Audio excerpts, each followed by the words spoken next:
10वीं जमात के अज़ीज़ तलबात, अस्सलाम वालेकुम वरहमतुल्लाहि वबरकातुहू। अज़ीज़ तलबात, हमारा आज का मौजू जो है वो हिस्से नसर से है, मौलवी अब्दुल हक साहब के बारे में। हमारा आज का मौजू मौलवी अब्दुल हक साहब के बारे में है। आज हम मौलवी अब्दुल हक साहब के बारे में गुफ्तगू करेंगे, इनकी ज़िंदगी के बारे में, इनके जो अदबी कारनामे जो उन्होंने अंजाम दिए हैं, उनका जो तर्ज तहरीर रहा है, उन पर हम आज रोशनी डालेंगे। मौलवी अब्दुल हक साहब जो थे, इन्होंने, या हम ऐसे कह सकते हैं कि इनकी ज़िंदगी का जो सफ़र है, इन्होंने अपनी ज़िंदगी की जो शुरुआत है वो 1870 से, इनकी ज़िंदगी का सफ़र 1870 से शुरू हुआ और 1961 को मुकम्मल हुआ। मौलवी अब्दुल हक साहब के बारे में जितनी तारीफ़ें की जाए वो कम है। इनके बारे में जितनी भी लफ्ज़ की जाए उससे इनका हक अदा नहीं हो सकता है।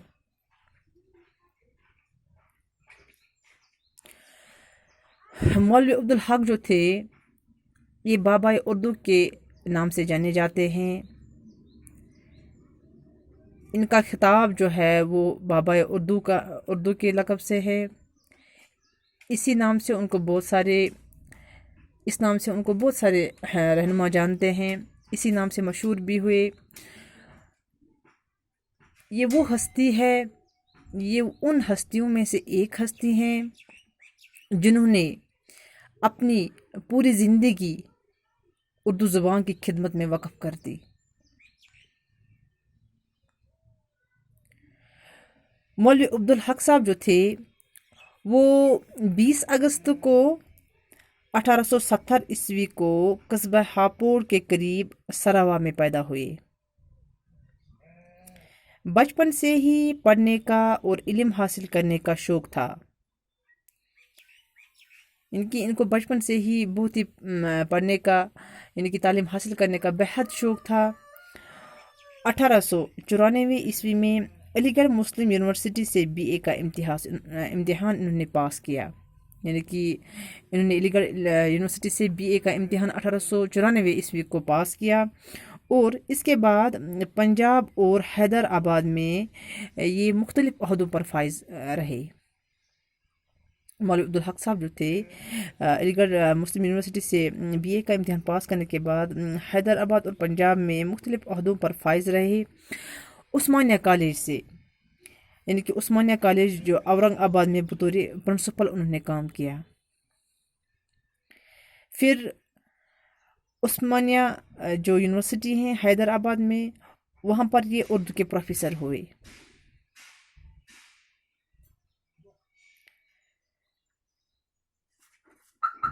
और शोबा उर्दू के सदर भी हर जगह नेकी के साथ अपने फ़राइज़ जो है वो अंजाम देते रहे।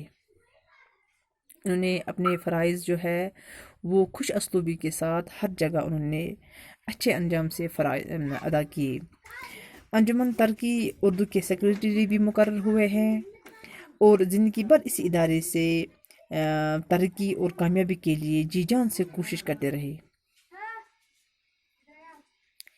इस इदारे को आगे ले जाने के लिए, इस इदारे की कामयाबी के लिए उन्हें जी जान से कोशिश करते थे कि इनके जो फ़राइज़ थे वो यानी कि मुलाज़मत के दौरान, यानी कि मुलाज़मत से सबकदोश होने के बाद अंजुमन तरक्की उर्दू के दफ्तर को हैदराबाद से दिल्ली लाए और अंजुमन की लाइब्रेरी में बहुत सी नादिर किताबों का ज़ख़ीरा जमा किया मौलवी अब्दुल हक साहब ने। ये उनकी काविशों में से एक कोशिश थी। انہوں نے بہت ساری نادر کتابوں کا ذخیرہ جو ہے وہ انجمن کی لائبریری میں جمع کی، حیدرآباد میں انجمن لائبریری میں وہ جمع کیے، تاکہ جو باقی آنے والی نسلیں ہیں، تاکہ انہوں نے سوچا کہ یہ بھی ان کتابوں کا مطالعہ کریں اور ان سے علم حاصل کر سکتے ہیں اور ان سے یہ استفادہ حاصل کر سکتے ہیں، تاکہ وہ بھی آگے چل کر سوسائٹی میں بچوں کا جو مستقبل ہے ان کو سنوارنے میں اچھی مدد دے سکتے ہیں۔ مولوی عبدالحق صاحب جو تھے، انہوں نے زندگی میں، یعنی کہ انہوں نے اپنی زندگی میں جو ادبی کارنامے انجام دیے ہیں، اردو ادب میں قدیم کتابوں کی تدوین، ترتیب اور اشاعت کا کام آپ کا بڑا کارنامہ ہے۔ اس کے علاوہ آپ کی تصنیفات اردو ادب کا بیش قیمتی سرمایہ ہے، جن میں تنقیدات عبدالحق، مقدمات عبدالحق، چند ہم اثر، خطبات عبدالحق، اردو قواعد اور انگلش اردو ڈکشنری بہت ہی اہم ہیں۔ جہاں تک ان کی طرز تحریر کا تعلق ہے، مولوی عبدالحق صاحب جو تھے ایک محقق، ایک سوانح نگار، زبان دان، لغت نویس، قواعد دان اور صاحب طرز انشا پرداز تھے۔ آپ کی تحریروں پر حالی کا سب سے زیادہ اثر ہے۔ آپ کا اسلوب سادہ، رواں اور سلیس ہے۔ آپ اکثر ہندی کے الفاظ نہایت خوبی سے استعمال کرتے ہیں۔ خشک علمی موضوعات پر بھی آپ کی تحریر سادہ اور اہم فہم ہوتی ہیں۔ آپ مشکل زبان لکھنے والوں کو اردو کا دشمن کہتے تھے اور آسان زبان کہنے پر زور دیتے تھے۔ جہاں تک آپ کی